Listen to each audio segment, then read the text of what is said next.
initiating and hosting this significant conference together with the CARICADA and CTU, because bringing us together today sends a significant message. I take this opportunity on behalf of the entire region to reiterate our support for brothers and sisters in Barbuda, Dominica, Anguilla, Turks and Caicos, the British Virgin Islands, all of the islands that have passed through the severity of the hurricanes in recent times in our region. Friends, before I begin, let me just tell you something that stuck with me a while ago while some of the presentations were being done. In 1984, when I first entered politics and became Minister of Communications, Works and Public Utilities, etc., etc., I remember attending the first CTU meeting. I think it was in Aruba. And having just returned from Washington, where I was at the academic level at the University in Washington, and noting some of the advances that was taking place, I noted how way behind that we were in the region. And I remember speaking at the first conference and talking about the necessity for moving on the platform of technology. And I remember telling the audience then about the possibility that in the next 2 decades we will be hardly using paper. Unfortunately, while we understand that was necessary, in fact, I thought it almost seemed then like I was a crazy man speaking. But the fact is, we have passed that, although we still want to behave as we're still there before. I speak to that. And I remember attending the first CARICOM Heads of Government when I was elected Prime Minister in 1995. I came in 1996 in Jamaica. And I look back at all the heads of government meetings in the region and never saw an item on technology and science. Imagine the regional heads of government were meeting close to the 21st century, and we were not talking about science and technology. We were talking about all the problems that exist in the region and the simple tool that was necessary to help us to correct those fundamental problems. We were not even talking about it. Subsequently, the regional heads did ask that I take responsibility for after addressing that important issue. Still far away from where we should be, and I wish to talk to some extent about that and what we ought to do. Friends, as it is still early in the year, may I also take this opportunity to wish every single one of you the best in 2017, and to make sure that we commit ourselves to regional integration by fast-tracking the use of ICTs. Just about a year ago, in Guyana, the heads of government of the CARICOM community approved the vision and roadmap for the CARICOM single ICT space. The vision for that space is an ICT-enabled, borderless space that fosters economic, social, and cultural integration for the betterment of our Caribbean citizens. And I think it's important to state, for the betterment, to re-emphasize this, the betterment of our Caribbean brothers and sisters.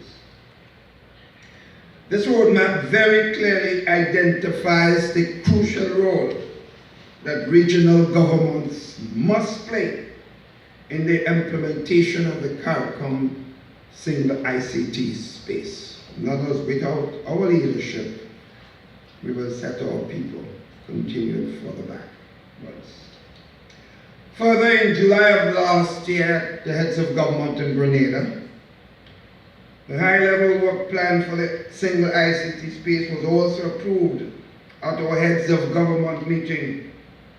It confirmed that the CARICOM single ICT space is indeed a complex undertaking, and making it a reality requires commitments, leadership, and resolve. It is our collective responsibility, friends, to ensure that a single ICT space becomes a reality for our region. We literally have no choice. As leaders, we must lead the process. Brother Gaston and Brother Banks, those who are following us. That's our responsibility. If we don't, then we would be failing our children and grandchildren. We must use our power, and the power we have is about people, not ours, to make the paradigm shift, to break from our traditional mindsets, practices, and methods of engaging our citizens. We must embrace information and communication technologies to transform and make the relationship between government and our citizens more effective and efficient. The roadmap projects that the provision of e-government services will accelerate in 2019.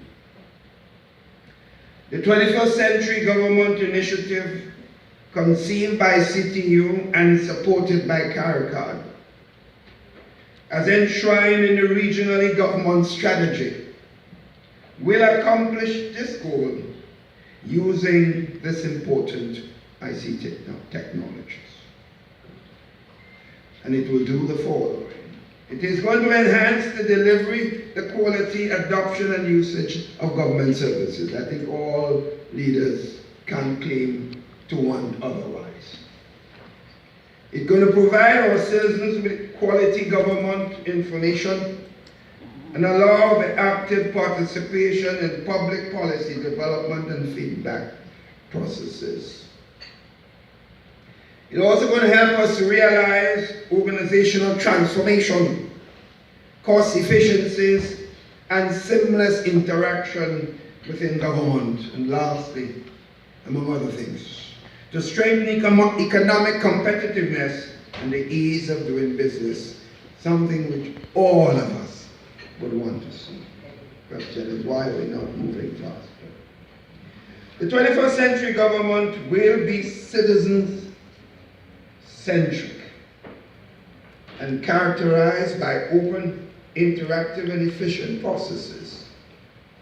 It will make effective use of the technologies to enable governments to deliver services to all its citizens. With the adoption of the United Nations 2030 Agenda for Sustainable Development, something all of us have signed on to, the global community embarked on an unprecedented endeavor to transform our world. Our region, therefore, must be actively involved in this transformational processes, or we'll get left behind. Our region, therefore, must not fail to do so.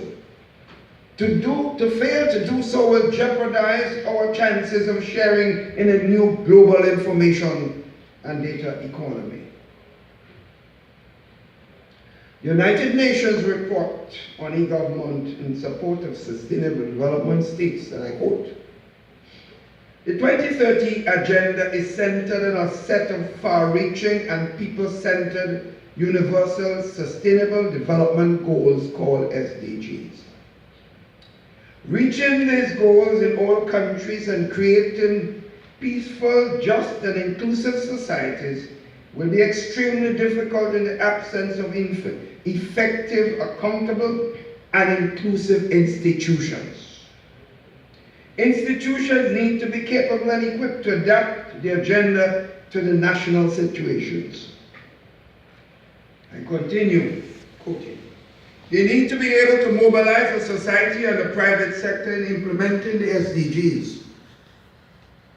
Capacities and information will be required to promote policy integration, enhance public accountability, promote participation for more inclusive societies, as well as to ensure equitable and effective public service for all.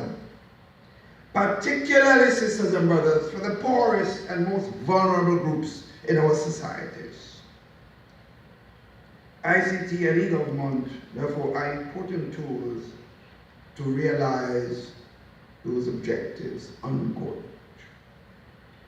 To accomplish these objectives, my dear sisters and brothers, the Caribbean must abandon the traditional approach to the adoption of ICT, which includes e-government. We must move forward urgently towards the provision of an integrated public services online through one-stop platforms and other delivery channels that allow access to the full range of public services. We must have a platform that is capable of seamless delivery of services in a customer-friendly atmosphere. For ICTs to truly transform the public sector into an instrument of sustainable development, efficiency in service delivery must be coupled with social equity and ensuring that all people can access quality services. This approach, my friends, requires leadership from the highest level in our governments. The Prime Minister or President's office, supported by the Ministers of ICT, must be conductors that make this orchestration happen. Estonia, Georgia, South Korea are examples of countries that have successfully embraced innovation and used ICT to deliver services and engage citizens in decision-making processes. There is no wonder, sisters and brothers, these societies have gone way ahead of ours. And basically, we should almost feel ashamed of ourselves for where we are today compared to those countries who had far more problems historically than we had. But we just have to say, as the people say, better late than never. We'll hear about some of those experiences in this summit and have a clearer understanding of the critical importance of the CARICOM Single ICT Space initiative and the link to the significant opportunities that the 21st century government holds for this engagement for our citizens and for sustainable national and regional development. Brothers and sisters, I firmly believe that we in the Caribbean can achieve what those in other countries have achieved. However, to do so will require government's unwavering commitment to courageous leadership, creativity, and innovation. It will also require far-sighted and holistic decision-making and planning. Far-sighted and holistic decision-making. We, as leaders, have to examine ourselves. It will also require planning at all levels, and we need all hands on deck. For this, politicians, academics, business, entrepreneurs, visionaries, trade unions, non-governmental communities, diplomats, as well as the support of other governments across the world. An OECD report on global trends, sisters and brothers, published last February suggests the following 4 recommendations for governments to maximize the potential for innovation. And they are as follows. 1. To signal innovation as a priority. 2. Enable connections across and beyond government. 3. Promote trust through transparency and responsiveness. 4. Forge partnerships with all relevant players. Efforts to promote whole-of-government service delivery and policies have to be accompanied with serious interrogation of these recommendations, combined with efforts to ensure that organizational cultures, coordination mechanisms, and financial and accountable systems are re-engineered urgently. We must always be willing, sisters and brothers, to ask and answer the hard questions. Why? Or what if? To remove the difficulties of transacting business with government is so critical. As our citizens, are our citizens happy, healthy, and connected physically and electronically? As a community, could you answer that question? Repeat. Are our citizens happy, healthy, and connected physically and electronically as a community? I ask myself, and I ask all of us. Do they have access to opportunities and resources for a lifetime of learning and growth? Do they feel empowered to make change in their own countries or regions? And can they do this from wherever they wish? Do we still have to go to New York and Washington and Toronto and London to seek opportunities? I went there. I wouldn't be able to do it if I did not go. So you have to try. Do we want to have our citizens when others say, stay where you are? Don't come to my country. The message is no. Make this one great again. One of us have to be great again, right? Right, Victor? Wow. What a word. Do we as heads of government champion participatory decision making? Is the local economy designed to help citizens achieve that goal? Can other governments and regional and international organizations communicate with us easily and efficiently? Does the private sector find it easy to conduct business in our own countries? I can tell you no. Fine. Imagine the impact on productivity if citizens and businesses are able to transact routine business from the comfort of their homes and business places. Do we need large offices for people who want to sit and sometimes do nothing all day? Do we really need that? And every day you build another building, government building, they're asking for more buildings again and again and again. Everybody wants almost a living room for an office. Your house, a bed, and one bed. We're going back. When I talk about this, I talk like that home. I think I'm a madman sometimes when I speak. Someone says, why do you want this office? I wish you cut my office in 3 and give some other people some. Just give me the equipment. Give me the equipment. And I'll be happy. Everybody wants to be. The bigger you are, the higher the position, the bigger the office. And sometimes the bigger the office is less being done there. Sisters and brothers, we have to tap into the power of data. As per the Economist magazine said, data is the new oil. That's a fact. If you have oil and gas and money, data is money, sisters and brothers. That's the new oil. Recently, as heads of government, we approved a regional physical action plan. But that's important. These two must be linked with the work and involvement to a 21st century government and a single ICT state. Statistics about data. Data is about our present or future. In the past, we making decisions as government, I think that. Guess what? In cricket terms, we're whooping. And we just hope at the end that the things turn out right.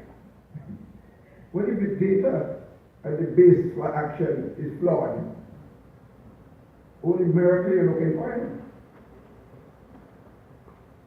And God will always give us miracles. Sisters and brothers, this too must be linked with the work on evolving the 21st century government. McKinsey and Company in their research paper on digital transformation in the public sector suggest that there are 5 core tasks that national government should perform to facilitate the launch and uptake of digital public services. The 5 core tasks are as follows. 1. Set a clear digital strategy and targets.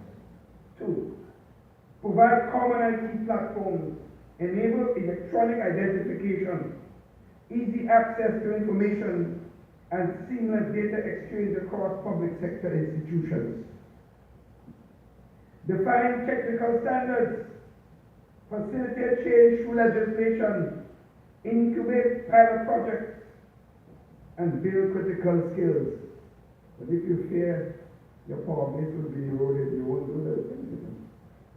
You got to be able to only fear one thing, your own lack of effort and vision. We have to understand, the more we open, the better for us. For us, politicians. Not by coincidence, the vision roadmap and work plan for the CARICOM single market space, single ICT space, also identifies these 5 core tasks. As governments, our core responsibility is to serve the citizens well. I'm always clear about this. Whether it's in government or opposition, I've always been clear. I said in 1984, I lost 2 elections. I think I shouldn't say lost. I got some sabbatical advice. So, I understand I've been head of government for 18 years now and counting. So, that's time to have a long way to go.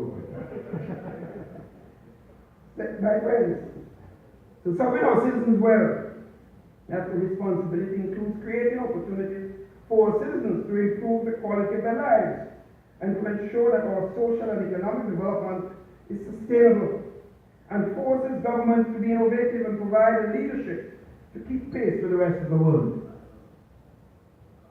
Let us therefore commit to becoming the 21st century governments, all of us. Even as we commit, we must be practical and honest. 21st century governments cannot be built on 19th century or earlier processes, ideals, financing, and infrastructure and behavior patterns. As heads of CARICOM states, we have to provide a leadership that will transform our region. That is our fundamental responsibility. We must lead while innovating. The complexities of the task or the resource requirements for accelerating our progress must not daunt us. Financing is always foremost on our minds. Most times rightly so. But let us commit to explore the alternative financing vehicles collectively. We must ensure our current economic settings are improved to support the plans of the region. We must institute practices which help to stem wastage and leakages in our government spending and practices. I am telling you as head of government, I would say 40% of the country's resources are wasted by corrupt practices, not always among politicians, but a lot inside the public service that we serve. But the politicians are the only ones that get licks, and we have a right to get licks for corrupt practices, but they are much more occurring. The ICT space, the security of the system that we have will in fact protect us, the politicians, and the people, and the resources of the people. My friends, fixing this, which only governments can do, would direct far, far more money and resources into development of ICT programs. So don't tell us, as heads, we cannot tell ourselves that we don't have the money. The money is there. We make commitment and waste money and all sorts of stupidness that has no place in the 21st century, because maybe it fits our little ego. Fits our ego of the grand old plans and the grand big buildings and so on, makes us feel good. But what really makes our success is talking about not having the money for this ICT. One example we will hear about in the coming days will be the CTU's modified SUSU mechanism. I like SUSU because I used to be in that. The only problem is that when you pay your SUSU and the other fella get you picked first, and you don't call for his. Usually 5-star. But I hope we won't have to do that within the kind of family. Let's get into the SUSU business and invest serious money in the ICT plan. I believe the region would be well served if, at the very least, we all can commit and do everything possible to provide a single entry portal on public information and online services in all our countries by the end of 2018. I think we can do it. This will result immediately in more efficient use of our scarce resources, both financial and human, in our pursuit of the 21st century e-government services. Colleagues, let us move with resolve to embark on this journey towards the 21st century government. I have no doubt that the revolution we are privileged to be part of, if we wish to be, will benefit humanity and help the planet which sustains us all. This revolution could mean more income and more wealth as the myriad of new or enhanced services and products enabled by the new technologies in all aspects of our lives that will transform our economy if we plan well and act accordingly. Progress, sisters and brothers, improves lives. And we could not hold back these life-changing new technologies, even if we wanted to. Our citizens will be happy and proud if we as leaders understand this important initiative. I conclude by imploring all of us here and those online to channel your passion, your vision, and hard work into making the CARICOM ICT space, single ICT space, a reality. Sisters and brothers, I would have loved to be here with you for the entire session. There's nothing to do anymore. In fact, just being here takes me from an important exercise. This is the hunting season. Hunting season for politicians and violence. In fact, on the 20th of this month, I meet the call for the new general elections in our country. And I told them I go right back in my own constituency to make that call. So to be here is a virtual forcing sacrifice. But I could not miss this call from my brother and from the rest of the region. Brothers and others who are working so hard sometimes, not enough gratitude, not enough understanding of that sacrifice that you're making and others like you. I hope and pray that we all, as leaders, will come to terms with this and to give you all the support that you need, not for ourselves, not for you, but for our children and our grandchildren. I wish productive and transformative conference. And I also take the opportunity to welcome my brother from Ceuntry, because I did not see him at the YouTube. I was very worried I was going to take a flight and come down and pick you up. Good to have you here. Sisters and brothers, make this a special conference. Thank you all.